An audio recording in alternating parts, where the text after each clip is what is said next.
අන්න මේ කියනවා දෙවෙනි ප්‍රශ්නේ බලන්න. ඔබට රූපයේ පරිදි වොෂර් පෙත්තක් ඝනකම් මිලිමීටර 0.1 ස්ථාන එකකට නිවැරදිව මැනීමට සිදු වී ඇත. හරිද? ඒ සඳහා වොෂර් පෙති ඕනෑතරම් ඔබට ගත හැකිය. මීටර් කෝදුවක්ද ඔබට සපයා ඇත. මීටර් කෝදුව භාවිතයෙන් මෙවැනි නිවැරදිව ලබා ගන්නේ කෙසේද? කොහොමද මීටර් කෝදුව පාවිච්චි කරලා මේක ගන්නෙ? මේ වගේද මේකේ වොෂර් පෙත්තක් කියලා මිලිමීටර් ඝනකම තියෙන වොෂර් පෙත්තක්. හරිද? හැබැයි 0.1කට මේකේ ගන්න ඕන දශම ස්ථාන ගන්න. හරිද? එතකොට අපිට මීටර් කෝදුවක් දීලා තියෙනවා නම් අපි දන්නවා සාමාන්‍යයෙන් මොකද්ද? මීටර් කෝදුවෙන් බහිනවා නම් අවම වශයෙන් මොකද්ද? සෙන්ටිමීටර් 10කට වඩා ප්‍රමාණයක් තියන්න ඕන. එහෙනම් මේකේ ගත්තාම කරන්න ඕන දේ තමයි මොකද්ද ලියන්න ඕන? අන්න හරි. වොෂර් ටික මොකක් හරි එකකට දාලා සෙන්ටිමීටර් 10කට වඩා වැඩි අනේකට දාලා වොෂර් ටික තියාගෙන වොෂර් ටික තියෙන එකේ මොකද්ද? වොෂර් ටික මැනලා අදාළ වොෂර් ගානෙන් බෙදනවා. මේ වොෂර් ගාන 10ට වඩා වැඩිපුර තියලා මැනලා හරි. එතන ආසන්න වශයෙන් එනවා මොකද්ද? මෙතන 10ට වඩා වැඩි වෙන්න ඕන. අපි 11ක් තියනවා කියලා සෙන්ටිමීටර්. හරි. ඒ ගානෙන් බෙදනවා. එතකොට වොෂර් ප්‍රති ගාන එනවා. එපා. අර ළමයි ටික ගියා. හරි. එතකොට මේ එහෙම වෙනවා. පැහැදිලිද? එතකොට ඒක තමයි උත්තරේ. අනිවාර්යයෙන්ම සෙන්ටිමීටර් 10ට වඩා වැඩි වෙන්න තමයි වොෂර් ප්‍රමාණයක් තියලා ඒ අදාළ වොෂර් ගානේ බෙදන්න ඕන. එතකොට එනවා වොෂර් එක මේක.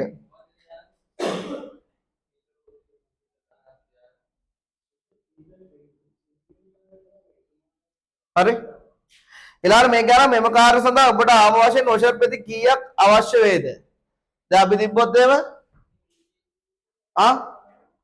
Washer පෙත්තක ඝනකම millimetre 1.0 ස්ථානයකට නිදියන්නේ. එතකොට සාමාන්‍ය වොෂර් පෙත්තක් ගත්තාම සාමාන්‍යයෙන් සෙන්ටිමීටර් 5ක් මිලිමීටර් 5ක් විතර ඝනකමයිනේ.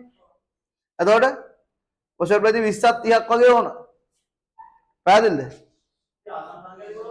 ඔව්. ඔබට වොෂර් පෙති එකක් පමණක් සපයා ඇතනම් ඒ ඝනකම් මැනීමට ඔබට අවශ්‍ය විද්‍යාකාර උපකරණය කුමක්ද? මයික්‍රෝමීටර් ස්ක්‍රූප්වා මානය. ඊට හතරෙහි මිනුම් සදා ඔබට භාවිත කළ හැකි වොෂර් පෙත්තක පරිමාව මැන ගැනීම සඳහා ඔබට ගත යුතු අනෙක් මිනුම් මොනවාද? ඝනකම ගන්න ඕන, අභ්‍යන්තර විස්කම්භය ගන්න ඕන, බාහිර විස්කම්භය ගන්න ඕන. හරි? ඊළඟට ඒක කියනවා පස්වෙනි එකට ඉහත හතරෙහි මිනුම් සඳහා ඔබට භාවිත කළ හැකි උපකරණයක් නම් කරන්න. වර්නියර් කැලිපරය. හරිද? හරි. ආයේ ඒක ඉවරයි. ඒක සරලව කතා කරන්න තියෙන එක. හරිද? ඊළඟට තුන්වෙනි ප්‍රශ්නේ ගත්තොත් බලන්න. තුන්වෙනි ප්‍රශ්නේ තියෙන එක තමයි වර්නියර් කැලිපරයක් දීලා තියෙනවා. හරි? මේක වර්නියර් කැලිපරයක් දීලා තියෙනවා. එතකොට මේ වර්නියර් කැලිපරේ ගත්තාම මම ටක් ගාලා අඳින්නම් මේක. හරි?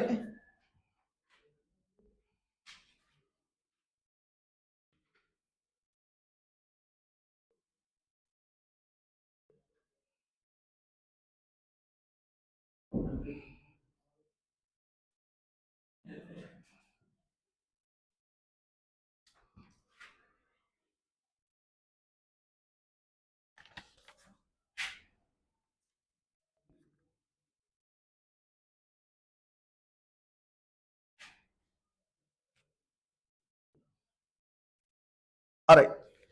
මේ ක්‍රමාංකණය කරලා තියෙනවා. මේකේ A තියෙන්නේ මෙන්න මේකට. හරි? හරිද? මේකේ A තියෙන්නේ මේකට. ඒ කියන්නේ මොකක්ද එනම්? අභ්‍යන්තර අණු. හරි? ඒ කියන්නේ මොකද්ද? අභ්‍යන්තර අණු. B කියන්නේ බාහිර නැත්තම් පිටත අණු. ඊළඟට මේකේ C කියන්නේ මොකද්ද?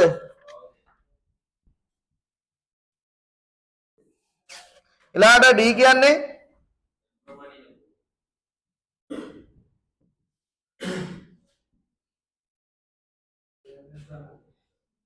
ඊ කියන්නේ ආ සීරු මාරු වෙන්නේ නැත්නම් මුරිච්චිය.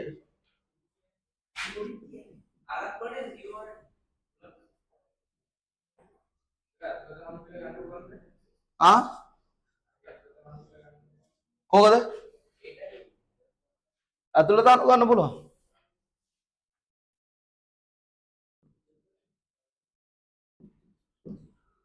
හරි. ඊළඟට කියනවා රූප සරාණේ C. දෙස දක්වා ඇති කොටසින් නැති ප්‍රයෝජනේ කුමක්ද? සර්පණානුව පාසුවෙන් එහා මෙහා කිරීම. පාසුවෙන් එහා මෙහා කරන්න. හරි? හරි? ඊට පස්සේ මිනුම් ගැනීම සඳහා වර්ණී කැලිපරේ භාවිත කිරීමට පෙර ඔබ විසින් ගත යුතු පියවර කුමක්ද? මතක තියාගන්න වර්ණී කැලිපරයක් විතරක් නෙමෙයි පුතේ ඕනම මිනුම් උපකරණයක් ගත්තාම ඒ ඕනම මිනුම් උපකරණයක් පාවිච්චි කරන්න කලින් අනිවාර්යෙන් කරන්න ඕන දෙයක් තියෙනවා. ඒ දේ තමයි මොකද්ද? මූලාංක වර්ධයක් තියනවද නැද්ද කියලා චෙක් කරන්න ඕන. ඒක චෙක් කරන්නේ කොහොමද? මෙයාගේ හණු එකිනෙක ස්පර්ශ කරාට පස්සේ බිංදු දෙක එකිනෙක සම්පාද වෙන්න ඕන. ඒ කියන්නේ මොකද්ද බිංදු දෙක කියන්නේ? වර්ණීය පරිමාණය නම් වර්ණීය පරිමාණය සහ ප්‍රධාන පරිමාණය ශුන්‍ය එකිනෙක සම්පාද වෙන්න ඕන. මයික්‍රෝමීටර් ස්කෝප් ආමානය කරන් එයාගේ ඉද්දා කිනීරය කියන මේ දෙන්න එකතු කරාට පස්සේ මේ දෙන්නගේ ශුන්‍ය මොනවා වෙන්නද? වඩ පරිමාණයේ ශුන්‍ය සහ ප්‍රධාන පරිමාණයේ ශුන්‍ය කම දෙක සම්පාද වෙන ඕනම උපකරණයක් පාවිච්චි කරන්න යද්දී මූලාංක දෝෂ තියෙනවද කියලා බලන්න ඕන. හරිද? ඒ කියන්නේ අපි සාමාන්‍යයෙන් බර කිරණ එකක් ගත්තොත් ස්කන්ධය මයින්නවා නම් මොකද්ද? ඒක 0 වෙනවද කියලා බලන්න ඕන. හරි? ඊළාට අපි ගත්තොත් මේක මූලාංක දෝෂයක් නැත්තේ මොන උපකරණයෙන්ද?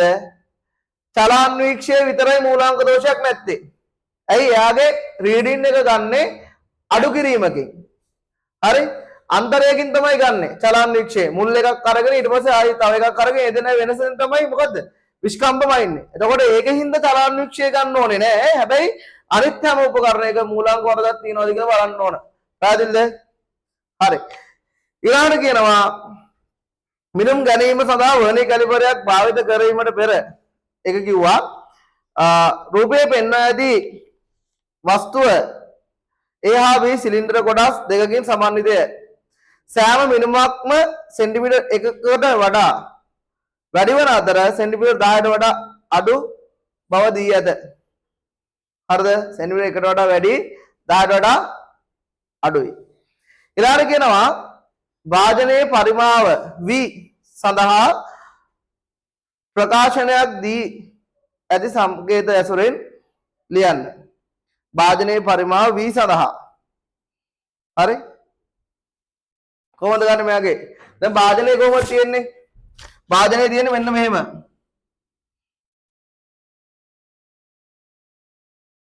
හරි? භාජනයේ තියෙන්නේ මෙන්න මෙහෙම.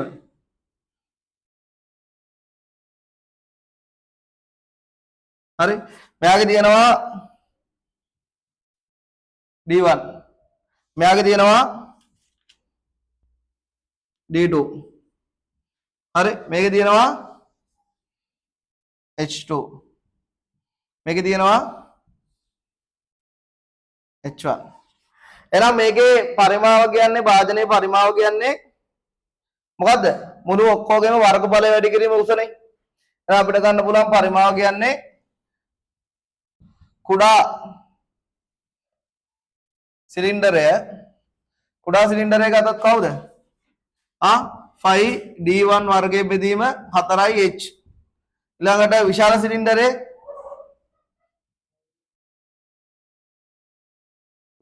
5D2 වර්ගයේ බෙදීම 4H2.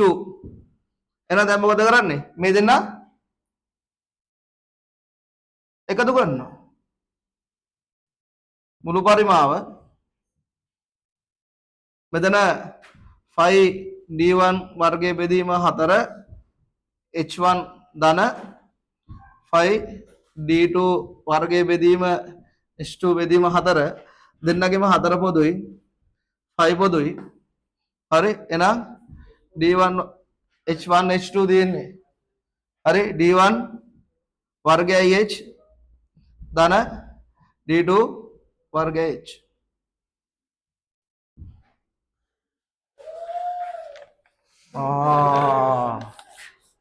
Ini mang gian baru tuh gian.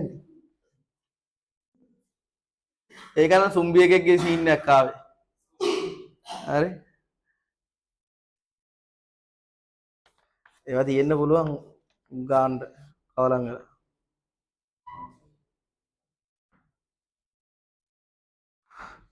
හරි ඊළඟට මේක ඔක්කොම ලියන්න දෙන්න පුතේ පොඩ්ඩින් හරි මේකේ ඊළඟට කියනවා පහත මිනුම් ලබා ගැනීම සඳහා වර්ණී කැලිපරේ කවර කොටස් භාවිත කරයිනේද කියලා අහනවා. හරිද? එතකොට මේක ගත්තොත් මේක මොනවද පාවිච්චි කරන කොටස් ටික? D1 බාහිර අණු H1 ගන්න ගැඹුරමයින කූර H2 පිටත අණු වලිනුත් ගන්න පුළුවන්. මොකද ගැඹුරමයින කූරෙනුත් ගන්න පුළුවන්. හරි? ඊළඟට E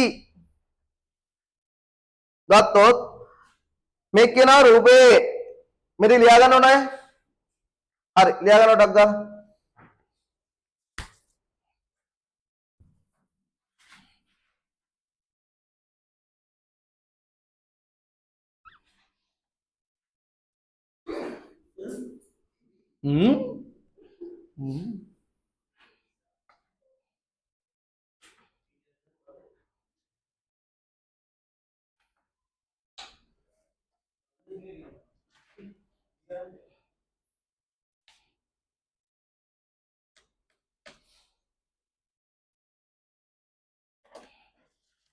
හරි බලමුද? ලියලා ඉවරයි. හරි. මේක බලන්න E එක. තාම ලියලා අදස්සන පුතේ. හරි. මේක රෙකෝඩින් ටික දානවා කොහොම වුණත්. හරි. ඒ බලවගේ මම දන්නවා ඔය ප්‍රතිඵල පේනවනේ. ලකුණු වලින් කියවයා බලනවා කියලා. හරි. මේ කියනවා මෙන්න මෙහෙම එකක් රූපේ පෙන්වා ඇති ඉහත සඳහන් මිනුම් ලබා ගැනීම සඳහා යොදා ගන්නා ලද වර්ණීය කැලිපරයේ හණු සම්පූර්ණ ස්පර්ශ වන ලෙස සකස් කළ විට එහි පරිමාණය දැක්වෙන ආකාරයයි. එහි මූලාංක වර්ගයක් ඇත. මේකේ දීලා තියෙනවා වර්ණීය කොටස් 10ක් 9කට සමනක සම්පාද වේ කියලා. මේ සඳහන් මූලාංක වර්ග අගය කුමක්ද කියලා අහනවා. එතකොට මේකේ කුඩා මිනුම ඇවිල්ලා කීයද? එක බෙදනවා 10න්. එතකොට කීයද? 0.1 මිලිමීටර්. මේ මොකද්ද? මේ ඇවිල්ලා කුඩා මිනුම. හරිද? ඊළාට මේකේ සම්පාද වෙන්නේ කීයද පුතේ? මෙයා ධන මූලාංක ගත්ත ඍණ මූලාංක ගත්ත බිඳුවට දකුණු පැත්තෙන් තියෙන්නේ. එහෙනම් මෙයා ධන මූලාංක දෝෂයක්. සම්පාදන කොටස යගේ කීයද? දෙකේ සමපාද වෙන්නේ. එහෙනම් මෙයාගේ මූලාංක වර්ධ අපිට ගන්න පුළුවන් දෙක වැඩි කිරීම 0.1 ඒ කියන්නේ 0.2 මිලිමීටර. පැහැදිලිද? ඊළඟට කියනවා ඒ සිලින්ඩරයේ විස්කම්භයේ D1 මැනීමේදී පරිමාණ පිහිටන ආකාරයේ පහ සටහනේ දැක්කේ. ඉහත මූලාංක වර්ධ සැලකිල්ලටගෙන D1 හි නිවැරදි අගය සොයන්න. එහෙනම් මේකේ ගත්තාම මේකේ තියෙනවා සෙන්ටිමීටර් 2යි දශම කීයේ සම්පාදලා තියෙන්නේ දෙකේදී. හරි? එතකොට සෙන්ටිමීටර් දෙකක් තියෙන මේකේ පාඨාංග ඉස්සෙල්ලා ගත්තොත් 2යි සෙන්ටිමීටර් ධන 2 වැඩි කරනවා 0.1න් මිලිමීටර වලින්. එතකොට එනවා 2යි සෙන්ටිමීටර් ධන 0.2යි මිලිමීටර. මෙයාව 10න් බෙදනවා සෙන්ටිමීටර් කරන්න 2යි සෙන්ටිමීටර් ධන කීයද? 0.02 සෙන්ටිමීටර්. එහෙනම් මේක එකතු කරොත් උත්තරේ කීයද? පාඨාංක එනවා 2.02 සෙන්ටිමීටර් කියලා. හැබැයි මූලාංක වර්ධයක් තියෙනවා කීයද? මිලිමීටර් 2ක්. ඒ කියන්නේ මෙයා සෙන්ටිමීටර් වලට ගත්තොත් 0.2 බෙදීම 10 කියන්නේ 0.02 සෙන්ටිමීටර් එක වර්ධයක් තියෙනවා ධන. එහෙනම් මෙයා මේ පාඨාංකේ අඩු කරන්න ඕන. එතකොට නිවැරදි පාඨාංකය 2.02න් අඩු කරනවා 0.02 කීයද? 2.00 සෙන්ටිමීටර්. ඊළඟට බලන්න අවසාන කොටස මේකේ වෙනත් කැලිපරයක හණු මනාව ස්පර්ශ වන විට පරිමාණය පිහිටවන අයුරු පහත දැක්කේ. භාගික දෝෂය වෙන්නේ. ඉහළ D1 මිනුමට අදාළ භාගික දෝෂය කුමක්ද කියලා අහනවා. එහෙනම් අපිට ගන්න පුළුවන් භාගික දෝෂය සමානයි උපකරණයෙන් ගත්ත මිනුම 2යි 0.1යි වැඩි කරනවා කියනද? වැඩි කරන්න ඕනේ නැහැ. එතකොට මේකෙන් ගත්තාම 0.0යි 10ට 5යි. හරිද? හරි. එතකොට භාගික දෝෂය 0.0යි මේ 0.5ක් තියෙන මේකේ ආදේශය පමණක් සෑහේ කියන්නේ අර පළවෙනි එක විතරක් තිබ්බම හරි සුළු කරන්න ඕනේ නැහැ. 0.1 මිලිමීටර තමයි කුඩාම මිනුම. ඒක සෙන්ටිමීටර වලින් ගන්නවා. හැබැයි මේක වැරදි මං සුළු කරා. ඇයි මේක සෙන්ටිමීටර කියන්නේ 10න් වැඩි කරන්න ඕන. එතකොට එනවා 0.1 බෙදීම කීයද?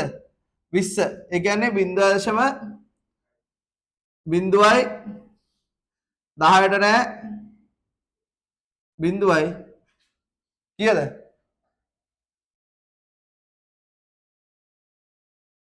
හරි. එතකොට මෙතන ಇದು ಉಪಕರಣ ಕೂಡ මිලිමීටරනේ. මිලිමීටර 0.1යිනේ. මෙයා සෙන්ටිමීටර වලින් තියෙන්නේ. එයා ගත්තම මිලිමීටර. මෙයාත් මිලිමීටර. එතකොට මිලිමීටරට මිලිමීටර කැපිලා යනවා පොතේ. හරි. එතකොට 0.05. හරි. එතකොට එක බෙදීම 20 කියන්නේ 200න් එකයි කියන්නේ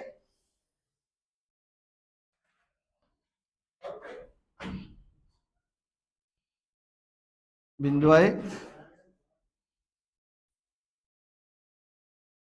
හරි හරි පැහැදිලි ඊළඟට කියනවා වෙනත් කැලිබරකින් අනුමනාව ස්පර්ශ කළ විට පිහිටුව පහත අයිරු විය එසේ වීමට හේතුව කුමක්ද කියලා අහනවා මේකේ තියෙන මොන මූලාංක දෝෂයක්ද ඍණ මූලාංක දෝෂයක් මොකක් හරි එකක් වැඩිපුර ඇතුළට යනවා කියන මොකක්ද හේතුව එතන ඇතුලේ හිඩසක් තියෙනවා ඒ කියන්නේ ගෙවිලා තියෙන්නේ එහෙනම් මොකද්ද හනු ගෙවි තියෙන්න පුළුවන් විකාදනය වෙලා තියෙන්න පුළුවන් හරි ඔය තමයි මොකද්ද ඍණ මූලාංක දෝෂයක් ඇති වෙන්න හේතු හනු විකාදනය වෙලා තියෙන්න පුළුවන් ගෙවිලා තියෙන්න පුළුවන් පැහැදිලිද හරි අඩුපාඩු ලියා ගන්නටක් ගාලා